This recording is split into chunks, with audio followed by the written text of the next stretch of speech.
Today we are painting a vase of peonies and talking about the challenges of getting through the learning curve with watercolors. Hello everyone, welcome back. If you're new here, my name is Teresa. I'm a surface pattern designer and watercolor artist. I chose peonies because that's the flower that is giving me the most trouble. I know a lot of you are learning watercolors and you've mentioned things like you are having trouble, so let's just talk about that. As you can see, I'm not in the studio today, but I did film this before we left on our trip. So I'll just do the voiceover and talk you through it today. So the best brush I have found to paint a peony is a Filbert brush. And just use the size that's going to match the size of the flower that you want to paint. So when I'm painting a peony that's fairly open, I like to start with that back petal there, and then I'll put some side petals in. And then I'll go to the front petals and then just start filling in around it. You know, I really prefer to paint in a very relaxed, calm, loose, intuitive kind of way, you know, where you just kind of get into the mood of it and allow it to happen. And that just was not happening for me with peonies. In fact, there's so many petals, I just couldn't get my head around this whole bloom. You know, it's the shape of a bowl. It really looks very easy when you see all these artists do it. I don't know why, this was a hard one for me. So when I'm having trouble, I have to study the actual thing. I have to draw it to get my head around how each of the petals come together. So that's what you're seeing off to the left-hand side is one of my drawings of just trying to master and understand this flower. This is just one of my favorites that I refer back to every once in a while. I like this composition, and so I've always wanted to paint it, so I thought today I would paint it while we're talking. I watched all the videos. You know, Jenna Rainey has really good videos about peonies. Let's see, who else? Emma LaFave, Christy Rice, Karen Rice. I mean, so many artists out there have really good tutorials on how to paint a peony, and I just could not get it. So I took each petal and just filled up a whole page with a side petal, with using the side of the brush. And then I would come back and fill up a whole page of this little, just that little tip that's in the back. Over and over and over until I formed a muscle memory for it. And with painting, muscle memory is the key to natural looking strokes. So then after I had practiced each individual stroke and felt very comfortable with them, then putting the flower together was much easier and felt much more intuitive.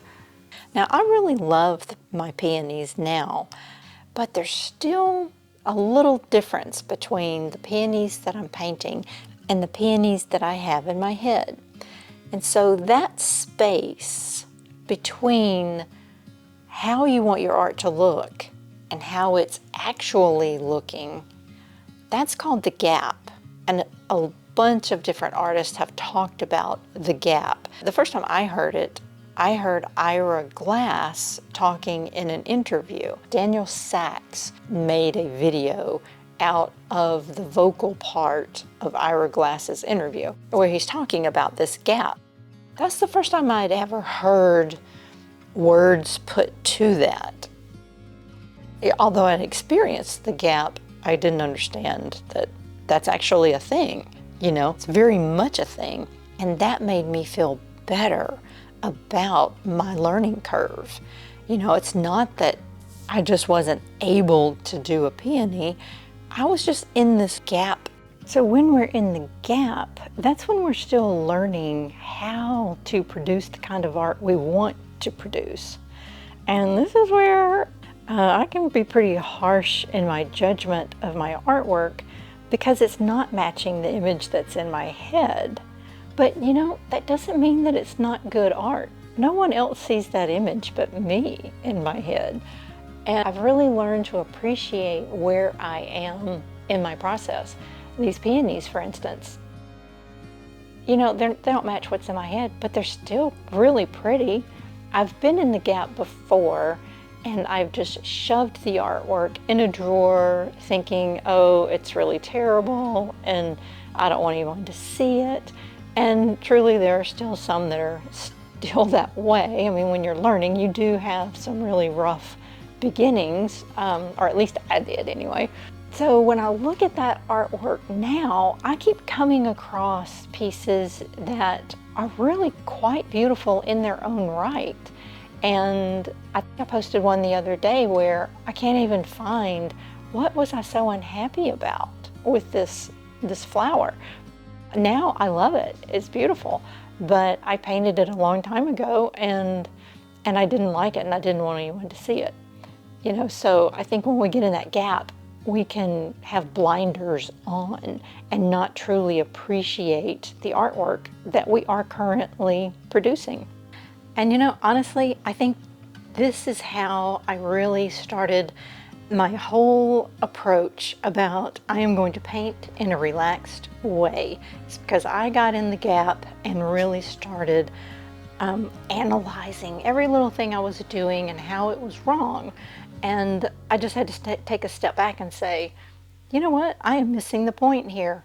The point of watercolor, of painting, or any creative process for me is for the enjoyment and the relaxation of it.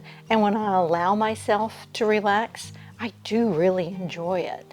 And honestly, my artwork has gotten better because I've stopped trying to do it just like somebody else or what I think is the perfect way to do it.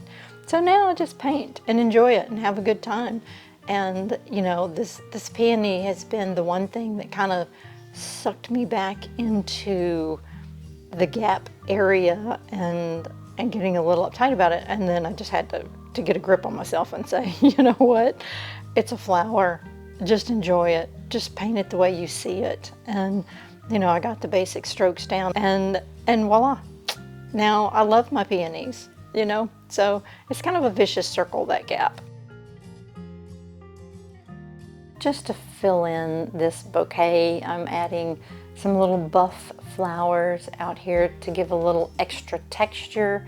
And I like using these buff flowers because they do add texture and they don't distract from the main florals. They just give a nice soft little background for the peonies, which I used Windsor Orange and Windsor Orange Red for the peonies. That's another thing I've learned about peonies. It really helps if you use multiple colors. And sometimes I will go back and do even more, which I'm sure you've seen other people do this too. So after they do this first layer with the peony, they'll come back with a more concentrated color and put more details and more petals on the flower. But I really like the soft nature of this, the way this is turning out. So I'm not going to add any more petals.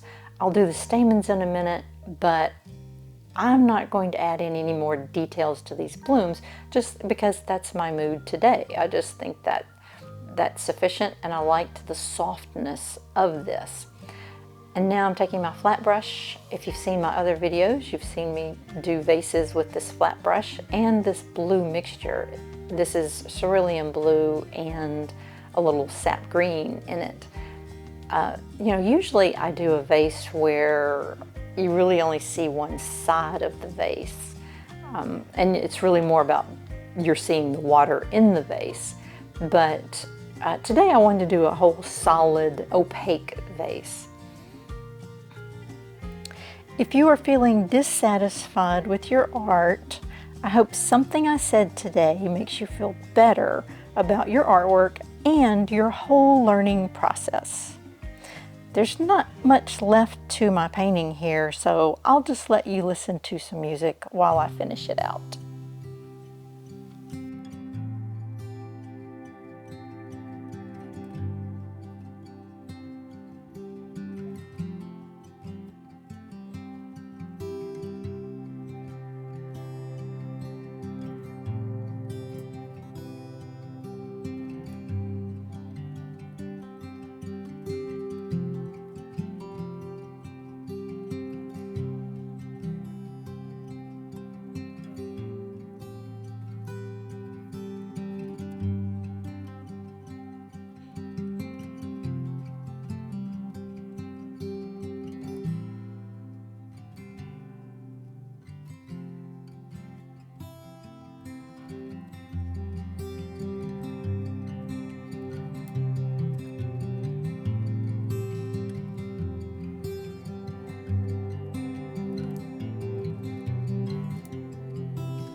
Well, I hope that was helpful.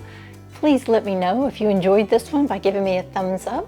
And if you haven't subscribed, please consider subscribing for a lot more watercolor videos coming up real soon. Thanks so much and hope to see you next week.